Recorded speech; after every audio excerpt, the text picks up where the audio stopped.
দর্শক আপনাদেরকে জানাবো আজকের পত্রপত্রিকায় কি শিরোনাম করা হয়েছে সেটি আপনাদেরকে জানানোর চেষ্টা করব। আমরা প্রথমে যদি একটু সমকালের দিকে চোখ রাখি তাহলে আমরা দেখতে পাচ্ছি যে সমকালে যেই হেডলাইনটি প্রথম করা হয়েছে হেডলাইনটিতে আছে হচ্ছে ক্ষমা ও সন্তুষ্টি লাভের উপায় হজ নিয়ে তারা একটি হেডলাইন করেছে এবং হজের যে মহত্ব, হজ পালন করবেন কিভাবে এবং সেই শিষ্টাচার যা আছে সে বিষয়ে কিন্তু তারা একটু হেডলাইন করেছে। আমরা আরেকটু যদি খেয়াল করি তাদের আরেকটি হেডলাইন আমরা যদি একটু খেয়াল করি তারা যে হেডলাইনটি করেছে সেটা আমরা দেখতে পাচ্ছি যে এর পরবর্তীতে আমরা একটু প্রথম আলো দেখে আসতে চাই। দর্শক, প্রথম আলোতে আমরা দেখতে পাচ্ছি যে কিশোরগঞ্জের হাওর অঞ্চলে ২,০০০ টাকা মজুরি দিয়েও পাওয়া যাচ্ছে না ধান কাটার শ্রমিক। অর্থাৎ এটি একটি অ্যালার্মিং বিষয়। আমরা ছবিতে দেখতে পাচ্ছি যে হাওরে কিন্তু যেই তীব্র বৃষ্টি এবং এই প্লাবিত হচ্ছে অনেক ফসলি জমি, সেক্ষেত্রে কিন্তু আমরা এই ছবিটার দিকে যদি একটু চোখ রাখি দেখতে পাচ্ছি যে এই ফসল ডুবে গিয়েছে, সেখানে কিন্তু কৃষকরা ধান কাটছেন এবং এই কৃষক তাদের যেই এই ধান কাটার যে প্রস্তুতি, যে সহযোগিতা প্রয়োজন ধান কাটার শ্রমিক, সেই শ্রমিক কিন্তু তারা পাচ্ছেন না এবং ২,০০০ টাকা মজুরি দিয়েও পাচ্ছে না। সেটি আসলে অ্যালার্মিং বিষয়, সেটি নিয়ে আসলে কাজ করা প্রয়োজন যে স্থানীয় পর্যায়ে কেন আসলে শ্রমিক পাওয়া যাচ্ছে না এই একটা দুর্যোগের মুহূর্তে। আমরা আরেকটি শিরোনাম দেখতে পাচ্ছি, দুর্নীতি ও অপেশাদারিত্বের মূল কারণ হচ্ছে পছন্দমতো পদ চাওয়া। অর্থাৎ গতকাল যে ডিসি সম্মেলন শুরু হয়েছে, প্রধানমন্ত্রী সেখানে কিন্তু বলেছেন যে কোনো জায়গায় বাংলাদেশের প্রত্যন্ত বা প্রান্তিক অঞ্চলেও হতে পারে এবং সেই পদ এবং প্রান্তিক অঞ্চলে কাজ করার মন মানসিকতা আসলে যাতে জনপ্রশাসনের সাথে সরাসরি যারা সম্পৃক্ত তাদের যেন থাকে, সেই বিষয়টি জন আস্থা আসলে তৈরি করবে বলে প্রধানমন্ত্রী কিন্তু কালকে বলেছেন। এবং আরেকটি শিরোনাম আমরা প্রথম আলোতে দেখতে পাচ্ছি যে এপ্রিলে ৭৫% বেশি বৃষ্টি, ফসলের ব্যাপক ক্ষয়ক্ষতি। অর্থাৎ এই যে এপ্রিল মাস গেল, এই এপ্রিল মাসে ২০১৭ সালের স্বাভাবিকের চেয়ে ১০৬% বেশি বৃষ্টিপাত হয়েছে।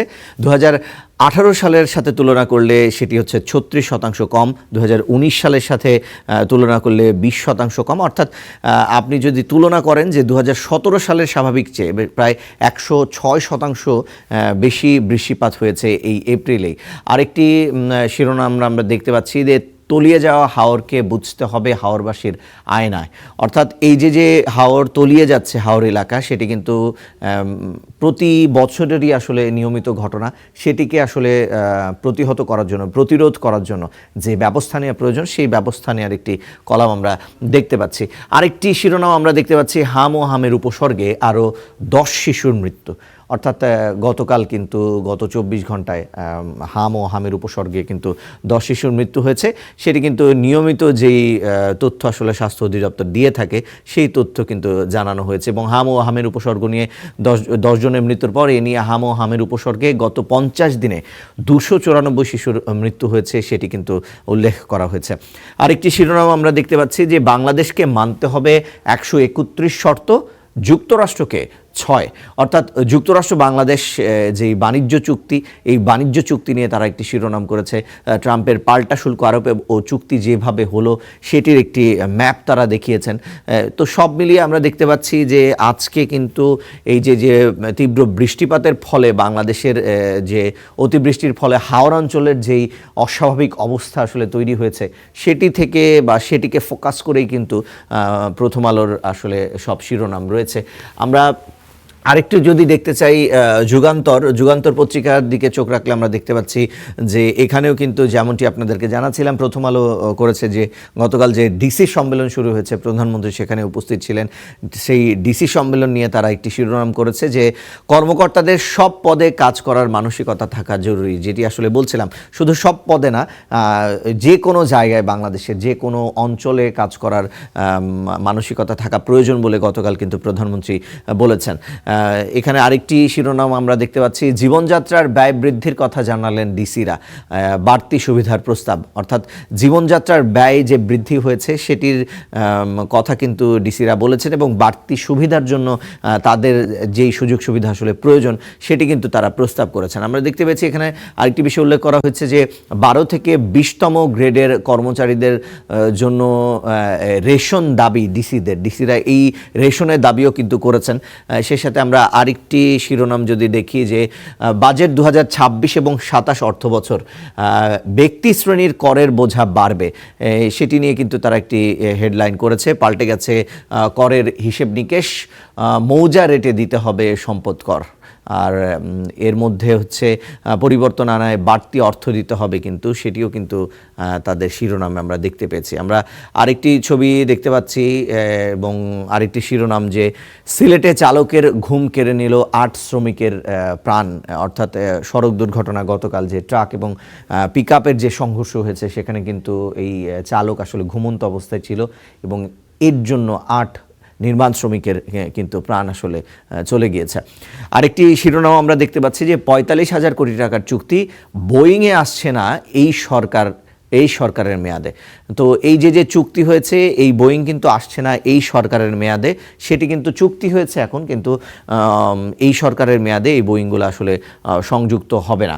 কুমিল্লায় বিএনপি নেতা আটক। গতকাল আমরা দেখতে পেয়েছি যে কুমিল্লায় এই বিএনপি নেতা আটকের পরে কিন্তু থানা ঘেরাও কর্মসূচি চলেছে এবং তাকে কিন্তু কুমিল্লার শাসনগাছা বাস স্ট্যান্ড থেকে তাকে আটক করা হয়েছে এবং ওই বাস স্ট্যান্ডেও কিন্তু কোনোভাবে আসলে বাস চলাচল করতে দেওয়া হয়নি। সেক্ষেত্রে যাত্রীরা কিন্তু চরম ভোগান্তিতে ছিলেন।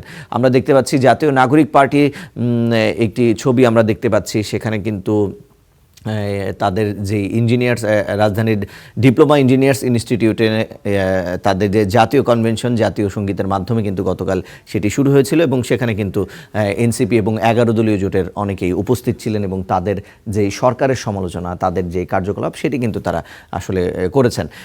10 মে থেকে শুরু হচ্ছে 4 দিনের পুলিশ সপ্তাহ, সেবার মানসিকতা নিয়ে কাজ করার উপর জোর। এই যে পুলিশ সপ্তাহ এবার শুরু হবে, সেখানে কিন্তু আমরা জানতে পাচ্ছি যে এই 4 দিনের যে পুলিশ সপ্তাহ, সেখানে সেবার যে মানসিকতা নিয়ে সবার কাজ করতে হবে, পুলিশ যে জনগণের বন্ধু, সে বিষয়টিকে নিয়ে কিন্তু তারা একটি হেডলাইন করেছে। গণভোটের বাস্তবায়ন নিয়ে এই যেটি বলছিলাম যে গণভোটের বাস্তবায়ন না করা অর্থহীন প্রতারণা, সেটি কিন্তু কালকে এনসিপির যেই সমাবেশ হয়েছে সেখানে কিন্তু তারা বলেছেন। তো কুমিল্লার যে ছবিটি দেখতে পাচ্ছি যে থানা ঘেরাও কিন্তু গতকাল করেছিল, সেই ছবিটি এখানে স্থান পেয়েছে। তো সব মিলিয়ে যুগান্তরের আজকের শিরোনামগুলো কিন্তু এরকম ছিল। আমরা এরপরে একটু যেতে চাই ডেইলি স্টার তাদের নিউজ পোর্টালে একটু যেতে চাই যে এখন তাদের নিউজ পোর্টালে কী সংবাদ রয়েছে, যেটি হচ্ছে মাইকেলকে হটিয়ে বক্স অফিসে শীর্ষে দ্য ডেভিল ওয়ার্স প্রাডা 2, অর্থাৎ এটি একটি এন্টারটেনমেন্টের একটি সংবাদ তারা এখন তাদের পোর্টালে আমরা দেখতে পাচ্ছি। আরেকটি বিষয় দেখতে পাচ্ছি, সেটা হলো পশ্চিমবঙ্গের বিধানসভা নির্বাচন 2026 কোন ফুল ফুটিবে বঙ্গে। অর্থাৎ এই আজ থেকে কিন্তু এই পশ্চিমবঙ্গের যে বিধানসভা নির্বাচন অনুষ্ঠিত হয়েছে, সেই নির্বাচনের ভোট গণনা কিন্তু আজ থেকে শুরু হবে। সেক্ষেত্রে কিন্তু স্ট্রং রুমে আমরা জানি যে এই বিধানসভা নির্বাচনের যেই ভোট হয়েছে, যেখানে ভোট হওয়া ব্যালট পেপার বা আপনার পোস্টাল ব্যালট সব কিছু কিন্তু ওখানে রাখা হয়েছে এবং স্ট্রং রুম পাহারা দেওয়ার জন্য কিন্তু পক্ষ বিপক্ষ সবাই কিন্তু সেখানে আসলে হাজির হয়েছে। আজই হয়তো জানা যাবে আসলে বিধানসভায় কোন ফুল ফুটবে পশ্চিমবঙ্গে, সেটি জানা যাবে। এবং শপথ নিলেন সংরক্ষিত নারী আসনের 49 এমপি।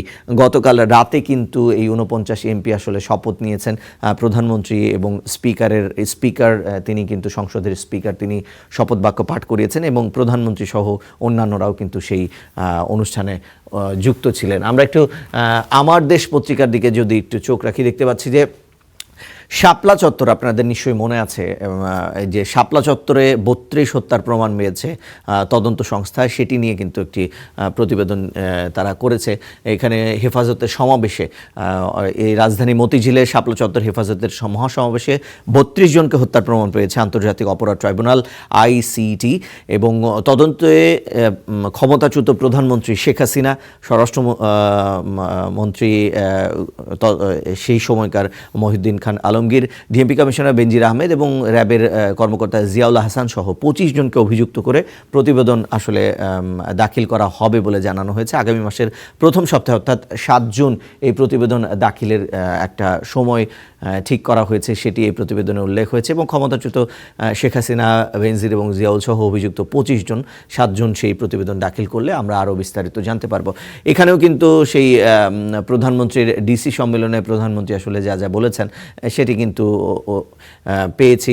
এবং সব মিলিয়ে আমরা যদি দেখতে পাই যে আজকের যেই পত্রিকাগুলো রয়েছে সেই পত্রিকাগুলোর শিরোনামগুলো কিন্তু ম্যাক্সিমামই গতকাল যেই ঘটনাগুলো ঘটেছে, যেমন প্রধানমন্ত্রীর ডিসি সম্মেলনের উদ্বোধন, গতকাল যেই সংরক্ষিত নারী আসনের এমপিরা শপথ গ্রহণ করেছেন সেই শপথ গ্রহণের শিরোনাম, আমরা দেখেছি হাওড় অঞ্চলে যেই অতি বৃষ্টিপাতের ফলে যে ধান কাটা নিয়ে সংকট তৈরি হয়েছে সেটিও কিন্তু প্রতিটি গণমাধ্যমের শিরোনামে স্থান পেয়েছে।